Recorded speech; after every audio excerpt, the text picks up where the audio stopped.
All right, ladies and gentlemen, welcome back to the seventh episode of the Unprofessional Experts. Today, we've got a fun little lineup for you. We're going to be recapping this week's divisional round.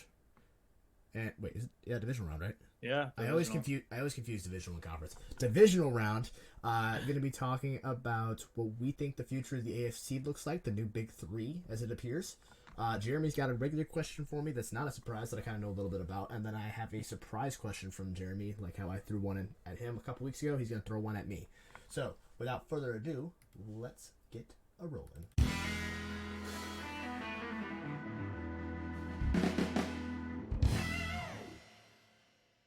Still with the headset, doing good. It shifted. It didn't fall, but it shifted. It shifted a little bit. Jeez, man. All right, well, welcome back, everybody. Yes, see, constant schedule. We're doing good. We're actually recording on time. This episode's not going to go out late. It's going to go live at 7 o'clock on a Tuesday morning, just how it's supposed to. We're actually on time. Good things are happening. We're getting there. We're getting there. Well, let's go ahead and you just want to just dive right in? Yeah, I think we got to just get going. First game of the week was the Jaguars at Kansas City. And I don't think that game was a surprise to anybody. I think there were some people that were kind of hoping that Jacksonville would pull something out, a rabbit out of the hat or something, and it never happened. They could never really get going, and KC kind of just dominated the whole game. Patrick Mahomes, even without his ankle doing that great, still went out there. He's still doing another touchdown, didn't he?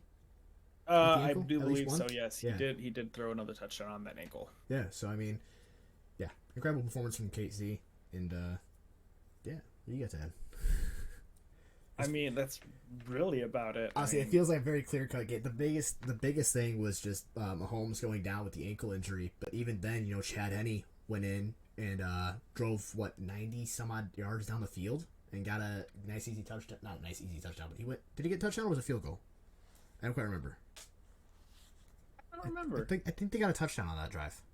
I don't remember, but I mean, there was a big run. I will say though, that game was closer than I think a lot of people were expecting. I think 27-20. I think statistically it was closer, but I think if you kind of watched the game, it didn't ever feel close. If that makes sense. Not the only time it felt close was when Mahomes was obviously injured and can only do so much. I don't know what Shawn's doing right now. He's doing some weird things.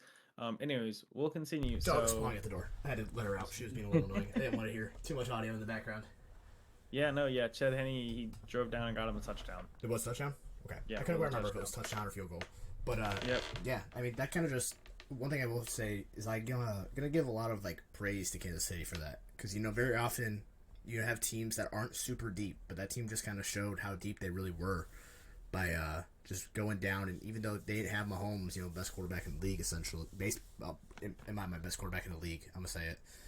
Even without him, they still were able to get up. They had quite a few big runs go off. They hit Travis Kelce. I believe that's who he hit for the touchdown, right? Was Travis Kelce? If I'm not mistaken. 2 times, actually. Yeah, hit him twice, and I'm pretty sure the touchdown was 2. Yeah, and I'm pretty sure the touchdown from Chad Henne was the one to Kelce, if I'm not mistaken. But what's interesting, so I'm looking at the team stats right now for them. They were honestly pretty split right down the middle, even for both of them. Both of them all 349 to 362 total yards. The biggest thing, both had over 20 first downs.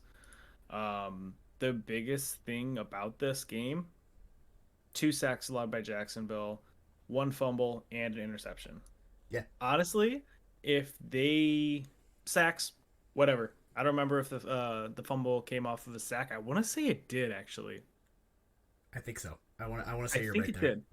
But if they would not have fumbled the ball over and thrown an interception, I could see it. I could have seen the Jags squeezing out a victory. I mean, yeah, you could always. I feel like there could have been a possibility. Yeah. Only thing that hurt them was time of possession. Chiefs had 10 minutes longer.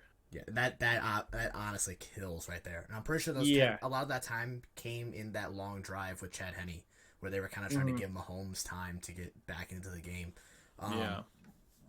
But yeah, time of possession and turnovers probably is what ruined that game for Jacksonville rather. I think the interception Trevor Lawrence threw late was What I was gonna say, I think it was a late one, and I think that was the one that kind of iced the game away. So obviously, you look at it, and you think, okay, one turnover, that's one possession game. That's tying the ball game and going into overtime. Yep.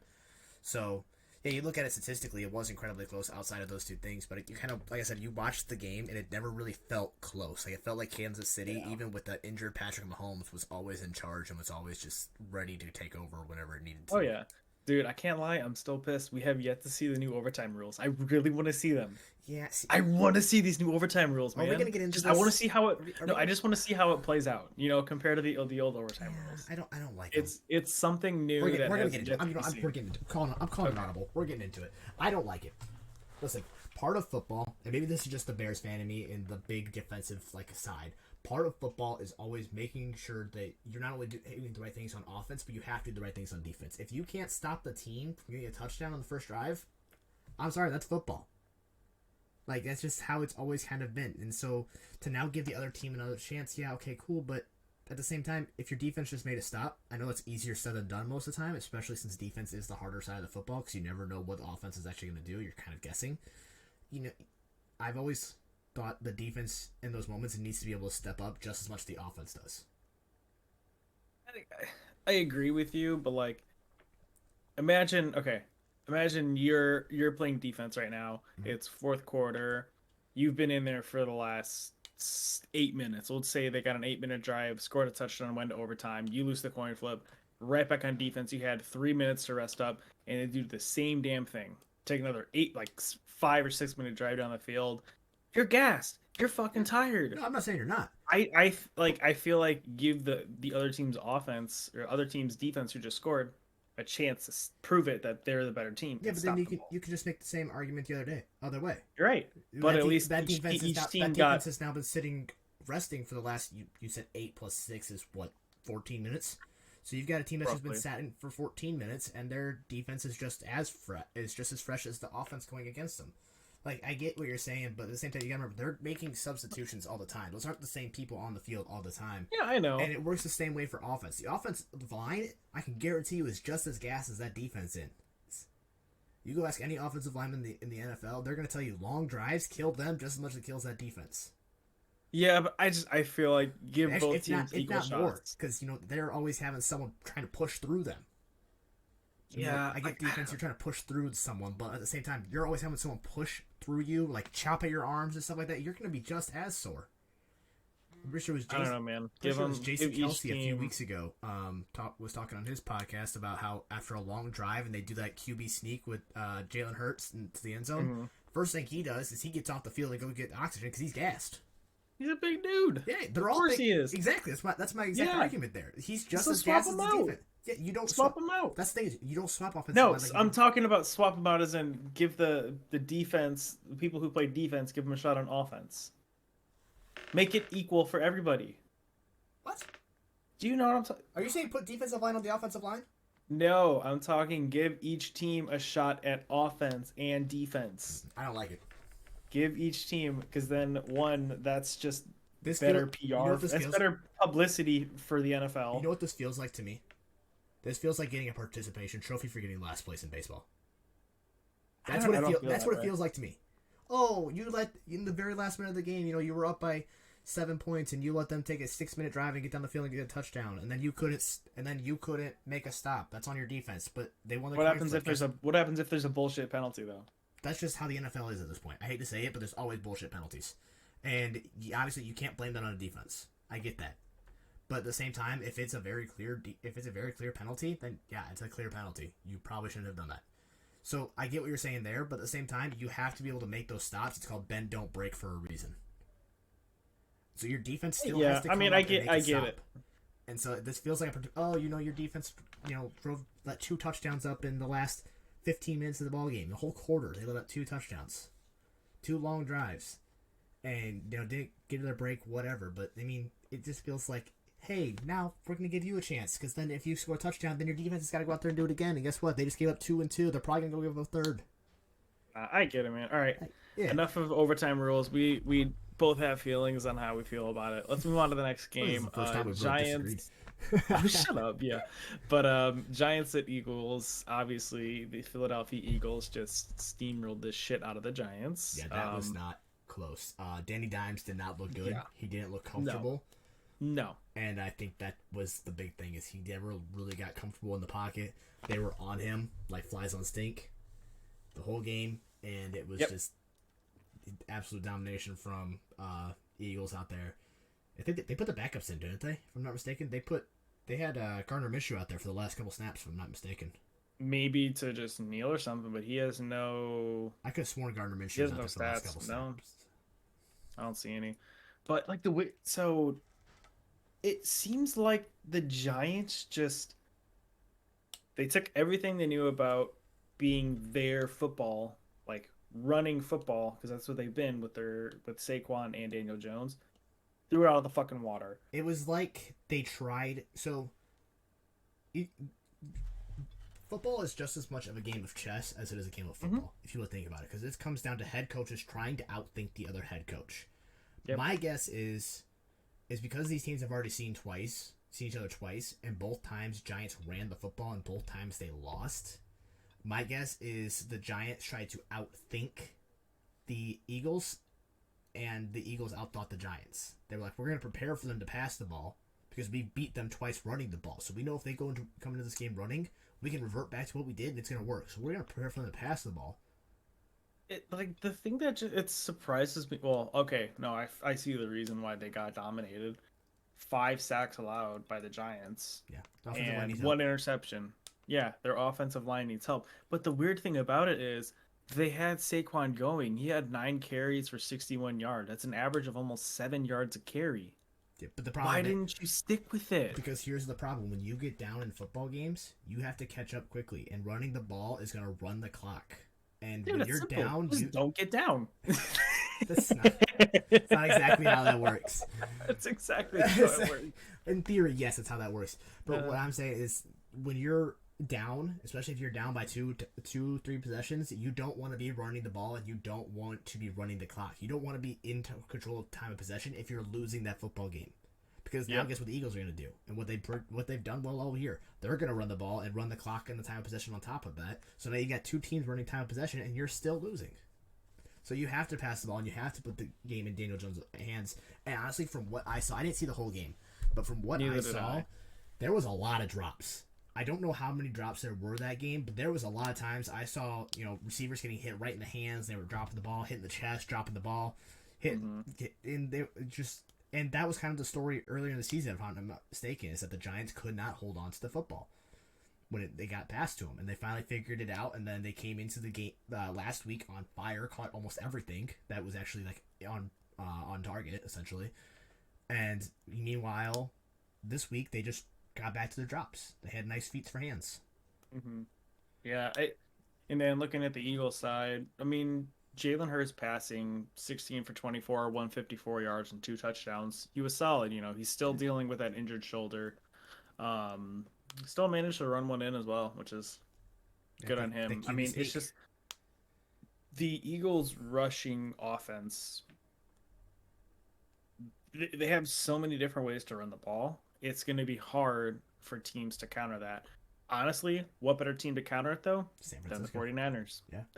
The 49ers have a probably very good offensive line, and their linebacker core, they'll be able to stop that run, and defensive line core. Yep. And then, which is going to make Jalen Hurts rely heavily on his throwing, which we don't fully know, I would say, especially with the shoulder. I mean, just kind of assume, obviously, since he played, I'm pretty sure he's over 80% at least. And plus another week sort of rest, not exactly rest because you're practicing and whatnot, but you're probably going to have a fully ready to go 100% Jalen Hurts. But now you've got the struggle of, you take the run game out of it, those guys are going to drop back in coverage, and we saw 2 picks against Dak. You've got great, I think if there's the best defense in the NFL, in my mind, is 49ers. And they're going up against the Eagles, which I'm pretty sure statistically this season was the best offense in the NFL. They had to be up there. They were top 5, I know. And I know 49ers were the same way, top 5 defense. And so now you've got the best, one of the best defenses coming into one of the best offenses. And yeah, this is a conversation for tomorrow, or not tomorrow, Thursday. But Yeah, I mean, going back to just Eagles Giants, just absolute domination from the Eagles. Giants never really stood a chance, and they just wiped the floor with them. That's all you can really say about it. Pretty much. All right, moving on to. Bengals Bills. I was gonna say game of the week, but like it's hard to say. Like That wasn't the game of the week for me. I even no, said on Friday that this was the game of the week. I lied. It wasn't. It was not the game of the week. It was a. Don't get me wrong. That first quarter was some of the best football I have ever seen from a single team. Not just in the way that the Bengals were able to just Joe Burrow had more completions than the Bills had yards after the first quarter. yes, Joe Burrow, he was like 9 for 9 with like 90 something yards and I think it was at least over. one I think he was at touchdown. 108 when he was 9 for 9. I'm pretty sure he was at 108 and like 2 touchdowns. Yeah, he was on this fire. Bengals team, man. This is something that we're gonna talk about later on today as well. But like, they are unstoppable. Yeah, and what's crazy? No matter what you do, like they can beat you in the passing game. They can beat you in the running game. They have a kicker who's just got the most confidence and swagger. Evan McPherson. I've never seen so much confidence and swagger in a kicker since Pat McAfee. But he was punting. Yep. He wasn't even kicking. He was punting. And so the fact that he has that much confidence is incredible, and I love it. But not only talking about the offense, their defense, though. Yeah, their defense stepped up, held one of the best offenses in football to 10 points. Yeah, their offensive line. At home, too. Yeah, their offensive line stepped up huge. With 2 people out, too. Yeah, the left tackle, I can't think of his name off the top of my head, but I watched the first, I think I actually was able to sit down and watch the first half, and then the fourth quarter I was able to watch. The rest I was out doing stuff. But the first half, every time I saw that left tackle snap the ball, the first thing he did was push this guy way out over here to make a giant hole for the running game. The Bengals in the first half had the running game going. They had the passing game going. They were running the time of possession. Final stats for you on that game, in case you were wondering. Passing yards went to actually the Bills with 262. Bengals had 240. Rushing yards, however, this tells the story right here. 172 rushing yards for the Bengals to 63 on the Bills. And then time of possession, 33 minutes and 54 seconds for the Bengals to 26:06 for the Bills. Yeah. So the Bengals' defense was the definition of bend. Bend, don't break. There wasn't even no break, really. Just bend. One touchdown, but... One touchdown, okay. A break is a touchdown. A break, that's always the count. Bend, don't break is give up a field goal, not a touchdown. But the rushing yard stat, dude. That tells the story right there. Bengals were able to get the rushing yard going early, and they were able to complement it with the passing game. Meanwhile, the Bills got behind and they had to pass it the whole time. Yep, but which is surprising though, because the Bills are that pass first offense. But when they're going up a good team against like the Bengals, they know how to counter that. They know what to do. They know you're not going to run the ball because who are you fucking running it with? You don't have a running back. Your running back is your quarterback. Yeah, that is it. The Bills' offensive scheme seems to be put everything on Josh Allen and hope he doesn't make a mistake. And I'm sorry, but when Josh Allen is your leading rusher and your leading passer, he's going to make mistakes. He's going to fumble the football. He's going to throw interceptions. Yep. He's going to get gas. He's going to get tired. And there was drama on the sideline on top of that. And so, and that's another thing we can get into maybe later this week, talking about that with Josh Allen and what do you do? Where do you go? You've got, I almost said Stefon Diggs. It wasn't Diggs. No, it was Diggs. Yeah, it was. You're talking about Diggs coming up and yelling at Allen, yeah. I hate former Minnesota wide receivers because I mix them all up. Yeah, dude, it's crazy. Like but I was telling Shawn this earlier. The Bills will never do anything if they will never establish a run game. If they do not draft a running back or sign one in this offseason somewhere, they will be in the same limbo position. Oh, the Bills are going to win the Super Bowl. They have the best record in the NFL, in the AFC, blah, blah, blah, blah, blah. Okay. Divisional round, you guys are going to get your ass whooped because you can't run the damn ball when it's snowing like a motherfucker and freezing cold outside. Yeah. Simple as that. I got a fun little stat for you, though. I don't know if you knew this or not, but the Bills came into this game winning 8 straight, which is a franchise record. And the Bengals came into this game winning 9 straight, which is a franchise record. Bengals are now on a 10 straight winning. Bengals have won 10 straight. Bengals are hot, man. KC's coming into this upcoming game winning 6 straight, if I remember right. Because their last loss was to... The Bengals. The Bengals. Yeah. Casey's last loss was 7 weeks because they had the bye week. 7 weeks ago to the Cincinnati Bengals. Yeah, dude, this Bengals team, man, they're something special. That's I mean, why we picked them to win the Super Bowl. Yeah. It's as simple as that, man. They look like the best team in the NFL overall, in the NFL right now. They have very few flaws in After their this week, I will say that yes, because their defense they came have out very and few stifled flaws in their team. There's only one other team that I could potentially put higher, and that's actually our next team. So we're going to segue right into that, to 49ers of Dallas. I think, just kind of talking about 49ers, I think are the only team that might be a little bit better. I talked about winning straight games. You know the 49ers are on a 12-game win streak? Yeah, that's They insane. started the season 4-3, and they ended the season 14-3, and then they've won 2 on top of that. So they've won 12 straight games. This is their fourth conference appearance in the last 5 seasons. It's insane. This 49ers team, I think a lot of people I wouldn't say counted them out. I would. But like they put them on the back burner. Yeah. Everybody was like, "Oh, I think the Rams, the Cardinals are going to be the number 1 teams in the NFC West, and then the Niners are just going to be maybe a team that can sneak into the playoffs." I can't say I wasn't one of those people. Coming into the season, I was very skeptical when they handed the keys to the kingdom to Trey Lance. Trey Lance, yeah, everybody was. That's why. Then they lost the game to the Bears for week 1. So then I was really like, they ain't gonna do nothing. Sucks. They gonna do nothing. And then he went down. Jimmy G goes in, and then Jimmy G goes down, and then Mr. Elvin comes in and just absolutely setting on fire. He's what now? He's 6-0, isn't he? Starting 7-0 starting. Yeah, he's 7. The 49ers are that's what it was. The 49ers are now 7-0 since Brock Purdy comes in, and 8 as a starter, and 8-0 since Christian McCaffrey has come in as a starter. Yeah, it's incredible. This team's stats. different. They have. And you know what's even crazier to me? I'm gonna read you the stat line. All right, just the numbers. I don't know if you looked them up yet or not. I'm just gonna read you the numbers, and you're gonna tell me what team you think is what. Total yards for team number 1 is 282. Passing yards 199. Rushing yards 113. Team 1. That was team 1. Team 2 had total yards of 312, 206 in the air, and 76 on the run. Who is 49ers and who's Dallas? I'm going to guess 49ers team 2, Dallas team 1. Wrong. The 49ers had 30 less yards, had 10 less in the air, but had 40 more on the ground than Dallas, and still won the game. You know what the difference was? You know why? Interceptions. 2 turnovers to 1, and a time of possession of 32-53 to 27-07. Yeah. The 49ers played smart football. They ran the ball in the end, killed as much of the clock as they could. Dallas, with very questionable time of possession, running the clock down when they were about to punt the ball all the way down to 12 seconds. What are you doing? Get out there. This is the stupidest shit they could ever do. Get it back. We need time because we have no timeouts. And all they're going to do is run the ball. Punt the ball.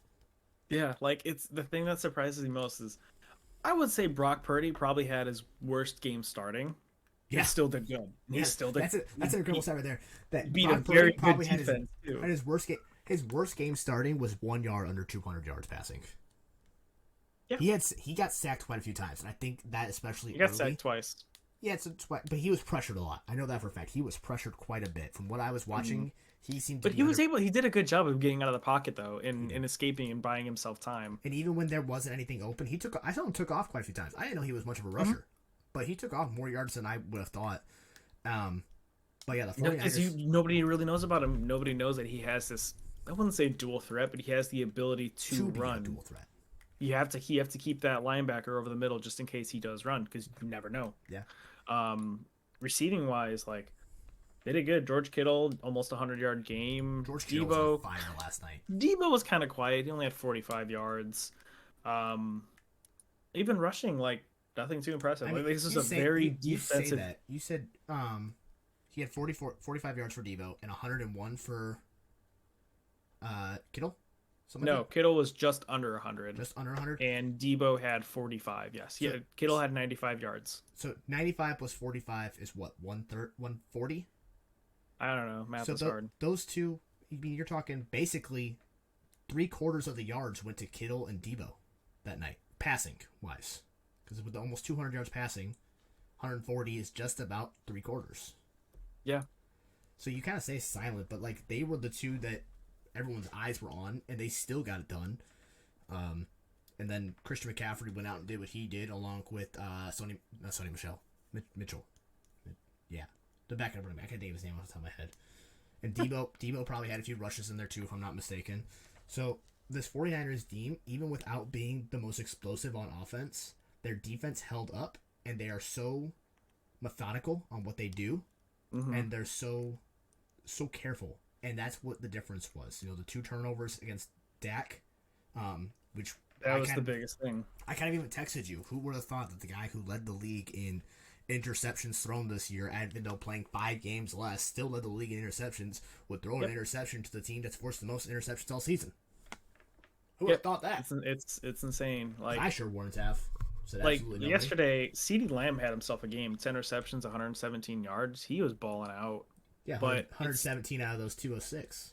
You think they lock down CD just a little bit more, right? Even you get him down under 100. You're taking 30 yards off the board. Do you see the there's so many memes. Did you see the parlay that the guy put that won the first touchdown score? Some dude had a first touchdown score parlay, a 4-leg parlay, first touchdown score, $5 to win $72,000. I think I did see that one. Fucking insane. Yeah, there was a lot of first touchdown parlays that were incredibly close. First off, I want to talk about this too. The first out of the 4 games, 3 of the first touchdowns went to tight ends. Yeah, Kelsey, Schultz. That's pretty crazy. Kelsey, Schultz, and then it wasn't the Bengals Bills. It was the Eagles. Oh, yeah, Eagles. I know you're talking about. Yeah. But yeah, 3 of the 4 went to tight ends, which is insane because tight ends had terrible years this year outside of Travis Kelsey with his 12 touchdowns. So, where do the Cowboys go after this? Back to the drawing board. Like, so they had. So I told Shawn this. They had every chance to win this game. Oh, they kept it close the entire time. It's just those 2 turnovers killed them, and their stupid clock management. Can we talk about that final play? Dude, that was the worst. That might worst have play in been the NFL history. That might have been worse than the Colts. Worse than the Patriots one earlier this year. That might have been the Patriots one. That wasn't a bad play. That was poor execution for that. It was a bad play too. You're talking about Patriots Vegas. Yeah, the one where he threw the ball backwards. That was just poor game awareness. That wasn't a bad play. The bad play is putting 3 offensive line guys on one side, 2 on the other, having Zeke Elliott get absolutely blown up on the center when he's holding to snap the ball. Like, hey, Zeke, you're going to snap the ball, and you're going to get blown up. Yeah. And then you put a couple skill guys. That was almost that. I'm still going to say almost, because it wasn't quite as bad as the annexation of Puerto Rico. That was worse. Man. That was worse, I think. That Colts play, that might have been worse than the this annexation of Puerto Rico. I thought that was what that was called. No, annexation of Puerto Rico is whenever they remember the Miami Miracle a couple years ago when you keep lateraling the ball. Oh, I thought you were talking. That's the annexation of Puerto Rico. Which no, one was... the Colts thing, they were just trying to draw them off sides, and the center didn't know that, and the center snapped the ball. How does he not know that? Listen, if I have the ball in my hand and I see this lineup, I'm gonna look at the guy and be like, "Am I snapping this ball? Like, are we serious right now?" Literally, dude. Like, no, we're not. Okay, I'm not gonna move then. I'm not moving. Anyways, but back to Cowboys. Where do they go from here? You said back to the drawing board. What does the drawing board consist of? The drawing board consists of making sure first off, the defense needs to stay together. This defense is very underrated, I think. I wouldn't even say they're underrated. They're very good. They are very good, but I still think they're that's how underrated. That's how good they are. So I almost think they're actually still underrated because I think they're still a top 5 defense. So that defense needs to stay together. I think you need another weapon for Dak, and I think you need to get him some LASIK eye surgery, or you gotta get someone else in there. You may have to consider moving on because you can't have Jameis Winston. They just paid Dak though. They did, so they're gonna be in salary cap hell. I mean, yeah, and you've also got Zeke too. Yeah, dumbest. So we overpaid for him. If you're gonna pay a running back, give them. If you are committed to Dak, then the first thing you're doing is you're putting him through just accuracy drills. You're teaching him how to read a defense and where they're gonna be. Don't stare down your receiver. You're reteaching him basically everything. You're taking him back to the drawing board and you're reteaching him everything. And then on top of that, you're gonna trade Ezekiel Elliott.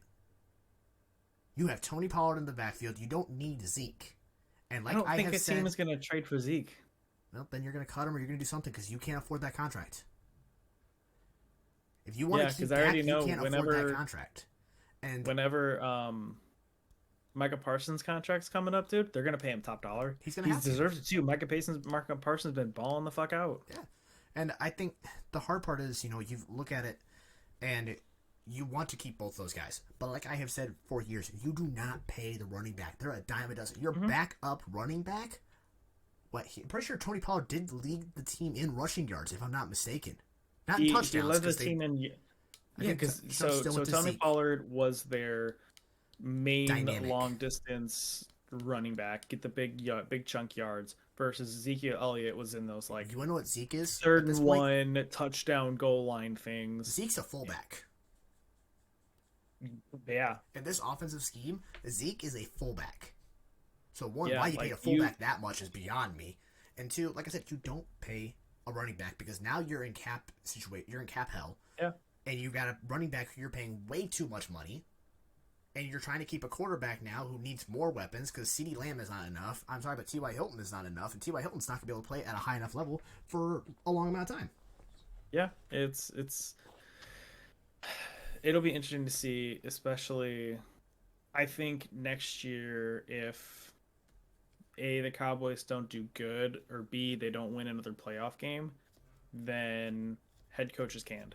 I think Jerry Jones says enough is enough. I've given you all this time, weapons, money, blah, blah, blah, anything you could want.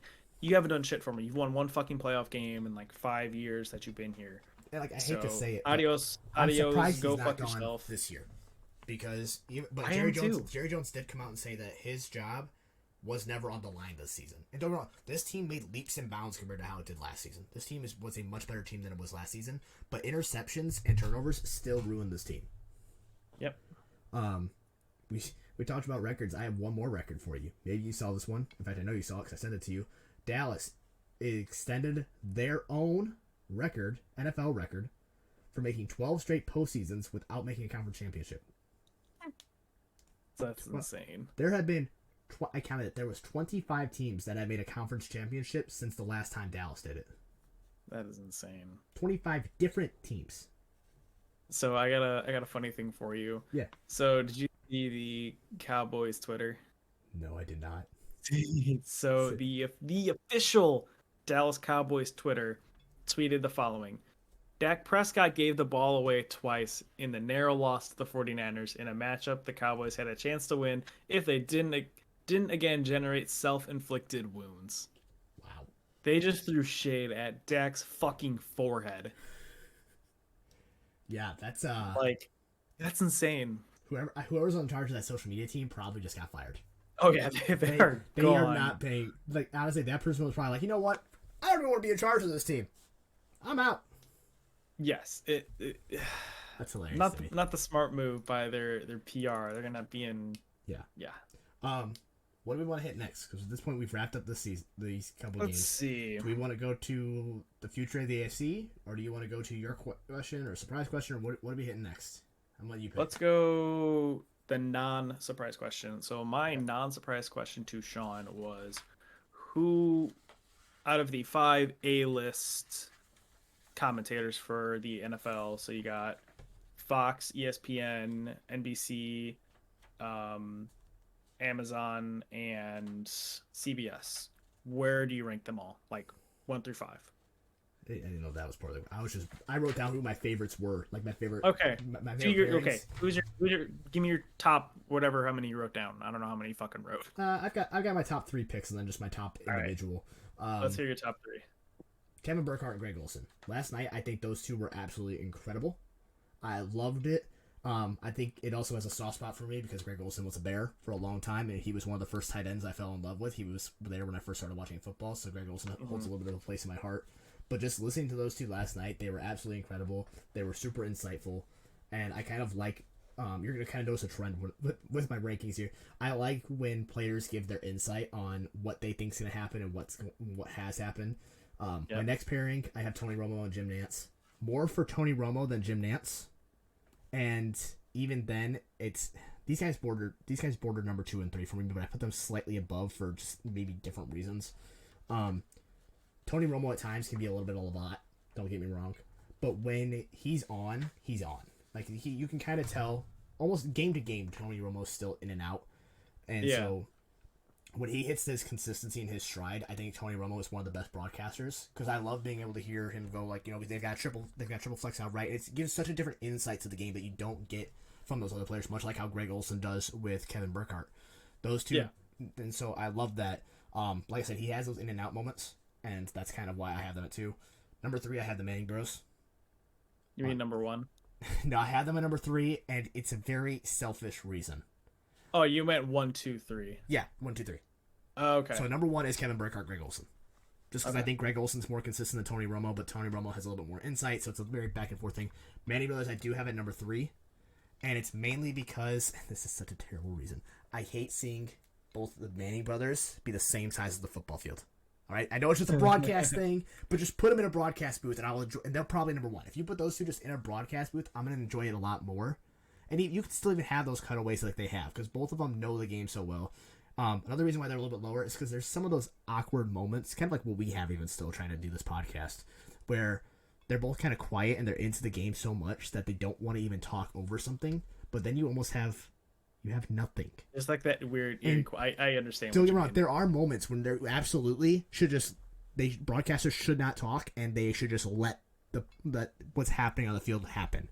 And that's more like if you have them like a player mic'd up and you have the quarterback under center, he's yelling out audibles and red 19, whatnot. Then okay, yeah.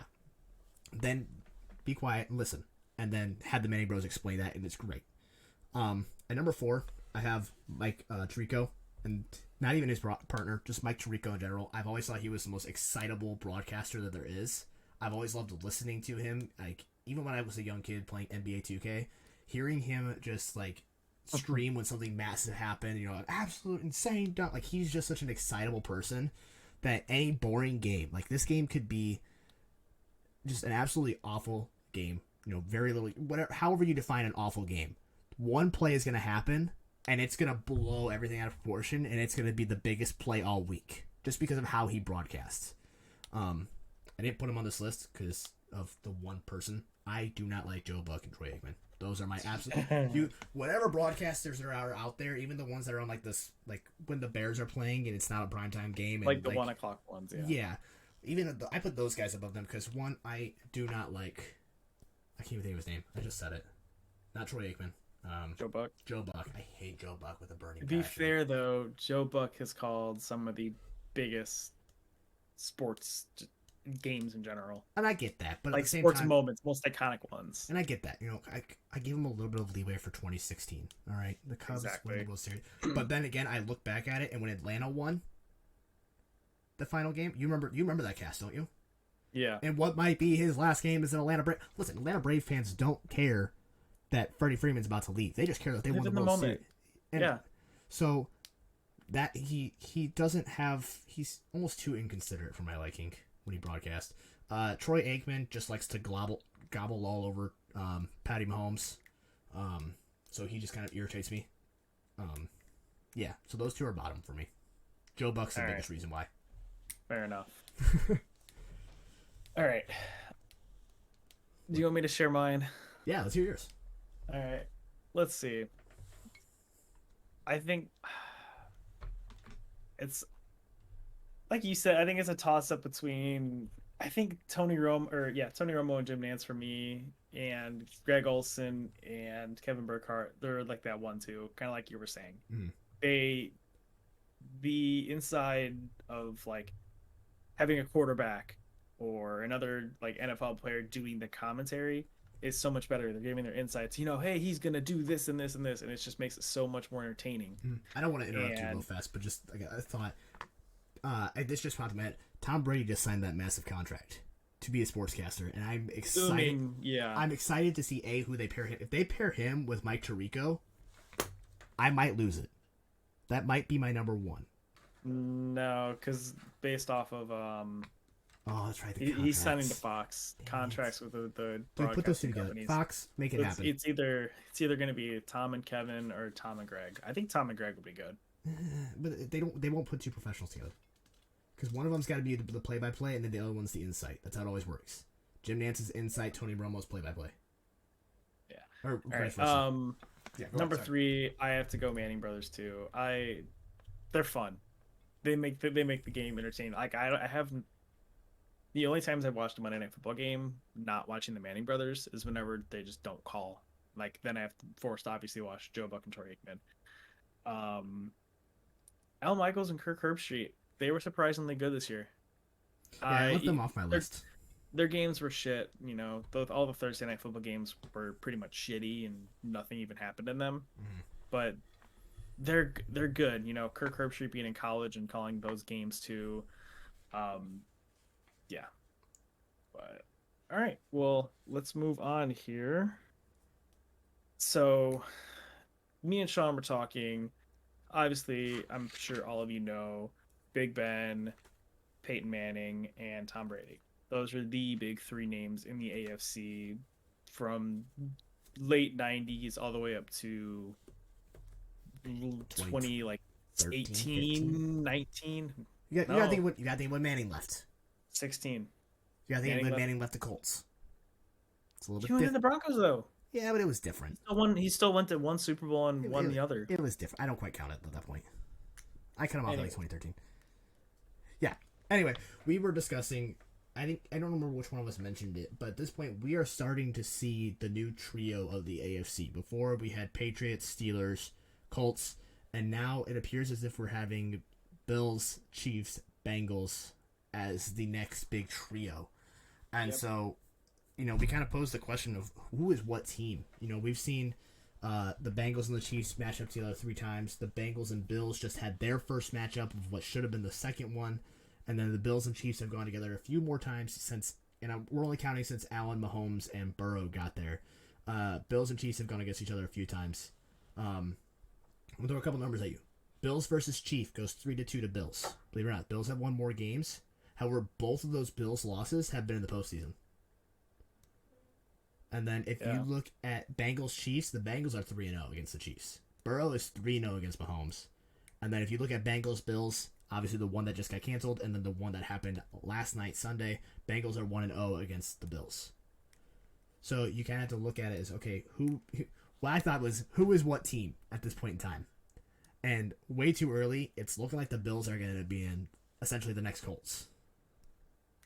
I would have to disagree with that. I think the Bills. You want me to throw numbers at you? And see what you think. I think the Bills are the new Steelers. They because you know how with Mike Tomlin they haven't had a losing season in what, like 19 years. Why are you giving me this fucking face for? Guys, what did you just say? The Bills are the new Steelers. Yeah, see, I don't agree. Like when you're comparing those 3. I'm gonna throw these numbers at you. Ready? So Brady versus Manning when Manning was a Colt. Brady won that series 8-4, and this is their career. Brady versus Roethlisberger was 8-2. Brady, and then you have Manning versus Roethlisberger. Manning was 2-1 when he was with the Colts. I believe Roethlisberger's actually only beaten Manning the one time, and then if you include when Manning left, I believe it was that the Brady was still 3-1 when Manning was with the Broncos. And I don't know. Manning is 4-1 against Roethlisberger. So you look at it, and I kind of see what you're saying, but I'm going more off of, I guess, team record more than just quarterbacks, and then I just told you the team record.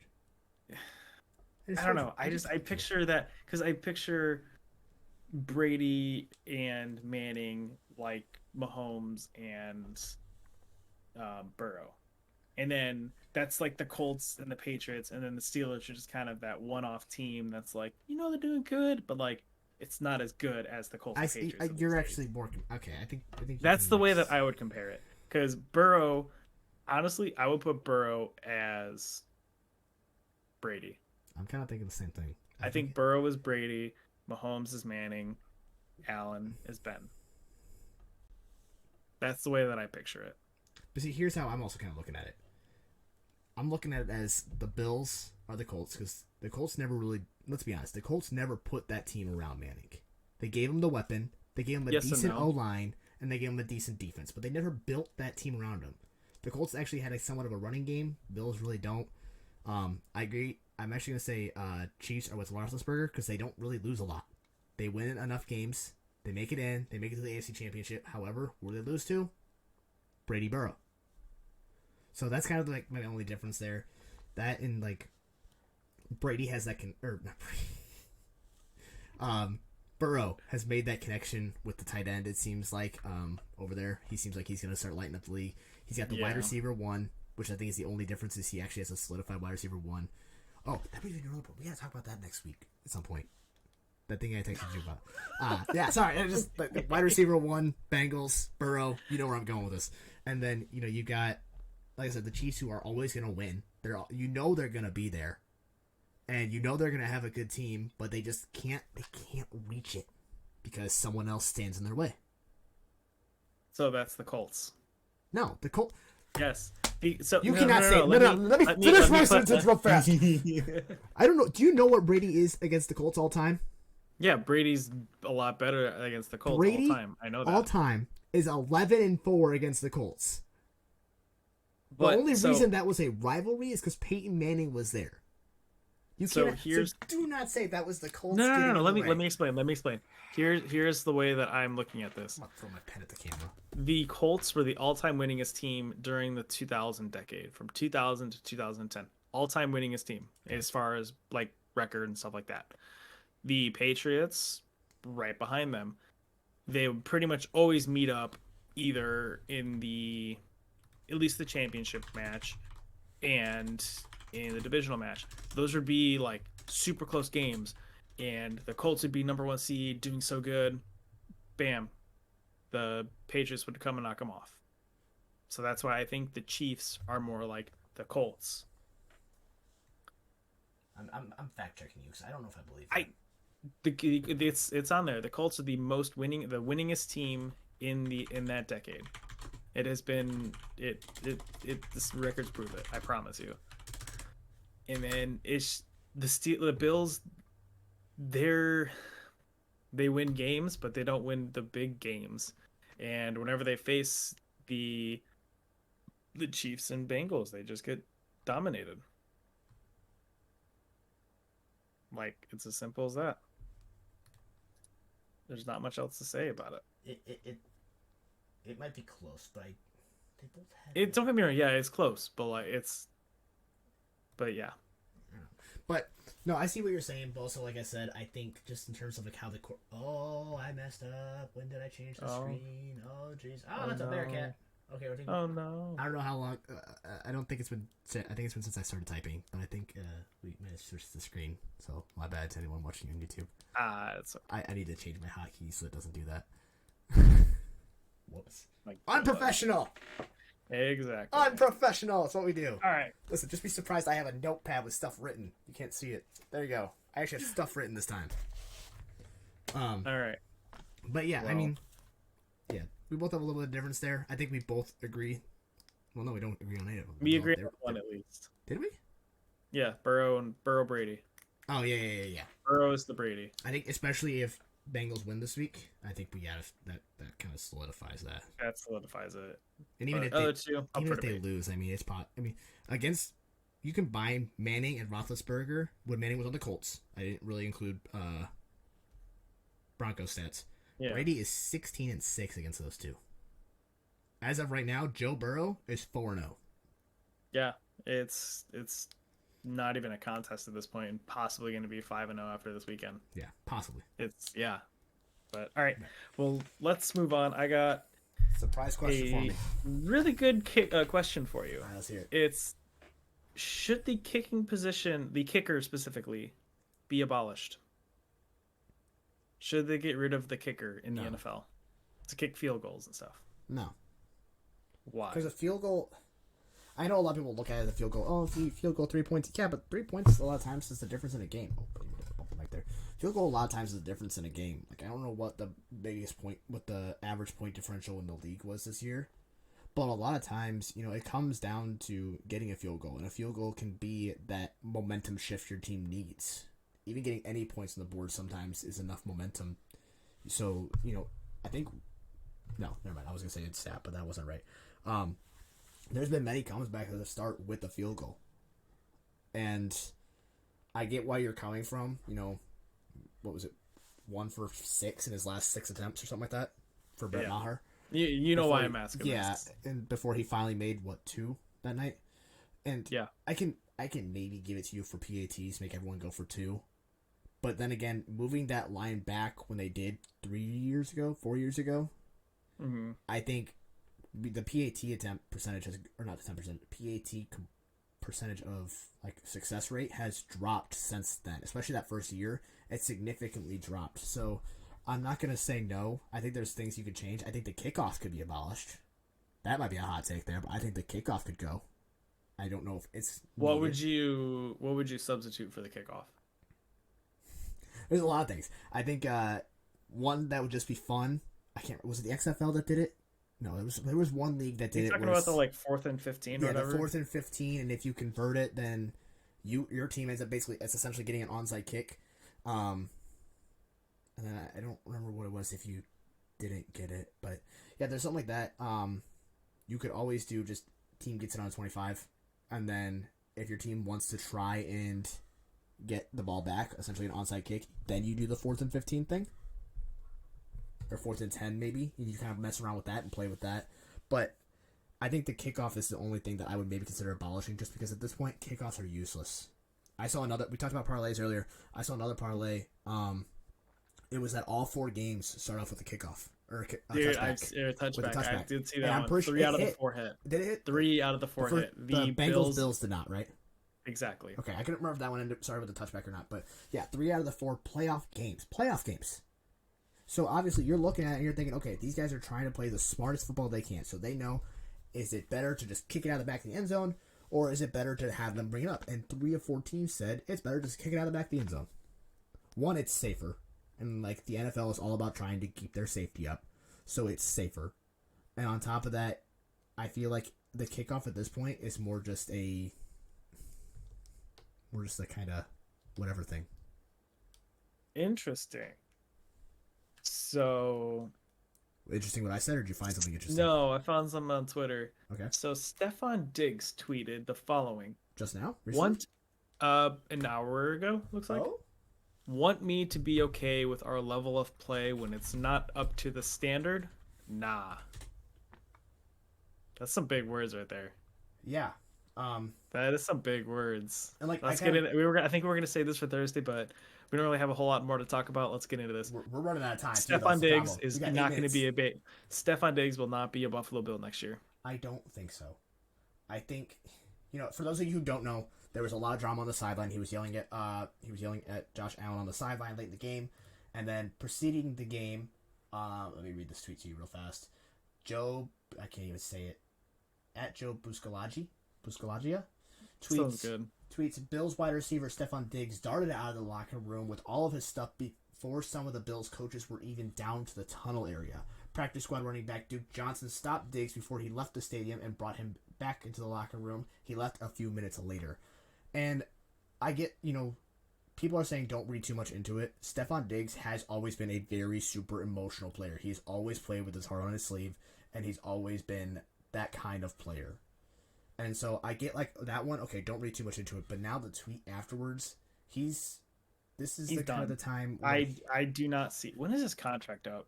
Oh, he's got like 3 years left. Remember right? But he is, like I said, he plays with the heart on his sleeve. But after it's been about it's 6 o'clock, so it's been 24 hours since the game ended. It's 6 o'clock. He just signed a new deal. That's what I thought. 4-year, $96 million. Yeah, so he's got 3 years left on his contract. Damn, he's under contract. I think it said till 2027, I believe. Yeah, so 4 years, $96 million, guaranteed at signing. Oh, because it doesn't start till next year. So there's a potential out after 2025. So he still has 2 more years. Unless he's traded. Unless he wants to get traded, which now is looking like a possibility. Yeah, because yeah. I think Let's see. that's like I said. He's had 24 hours to cool down now, but then he still puts at the You time still put that on he Twitter? still puts that out.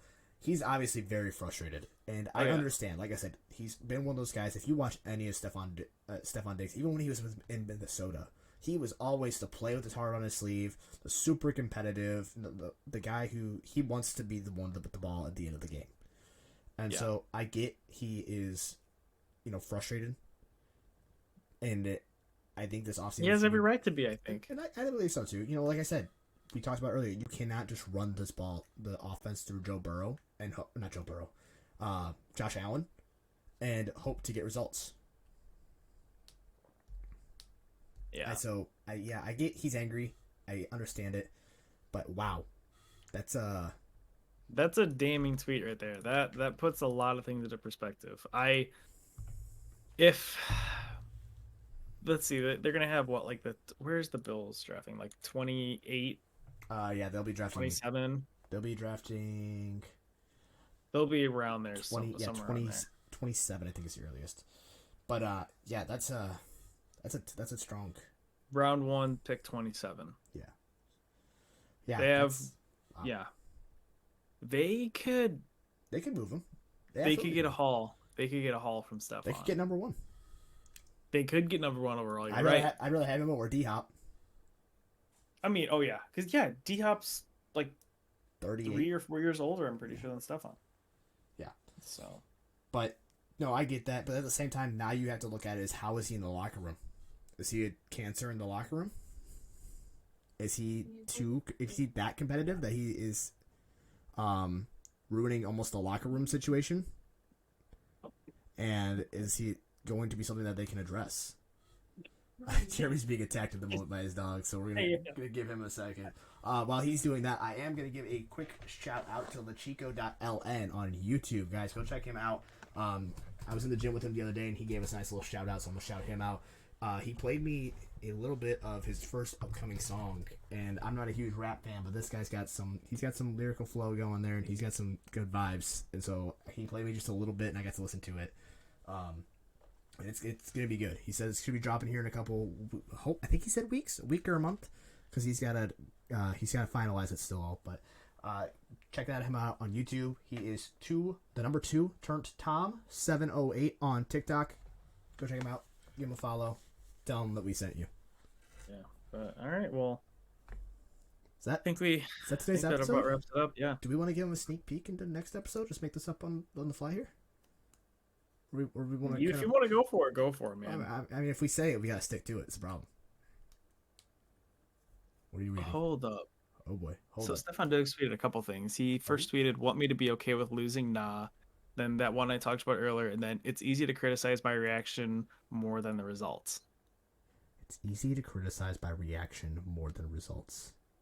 Yeah, damn. Now He's that gone. makes me question if he's frustrated with himself over being frustrated with the team. Team, 100%.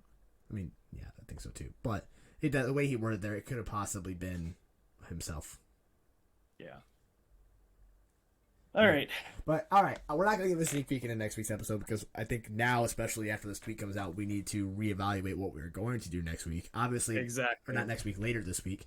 I think we will still discuss upcoming games: Bengals at KC and 49ers at Eagles. So I think that will be discussed. Before we leave, I just thought about this because I wanted to ask you about this. Did you see the video that the Eagles put out of Jason Kelsey's son or I did. child? Yeah. If you haven't seen it, is it his daughter? They put out a tweet, and Jason Kelsey was recording a baby monitor, and the baby it was after the game. It was Sunday morning. Yeah. Was saying EAGLES Eagles, and it was the cutest thing ever. If you haven't seen it, please go check it out. Just look up Jason Kelsey's daughter. Maybe okay, that came out a little weird. Jason Kelsey's daughter chanting or something like that. It was all over TikTok, NFL, everywhere like that. It was adorable. But yeah, I think that's today's show. We hope you guys enjoyed. Yeah. It was out on time. Hopefully Fridays will be too. I'm gonna doubt it, but if I'm wrong, then I'm wrong. Hopefully I'm wrong. But anything else to add? No, No. that's about it. Yeah. All right. Well, we will see you guys next time. Deuces.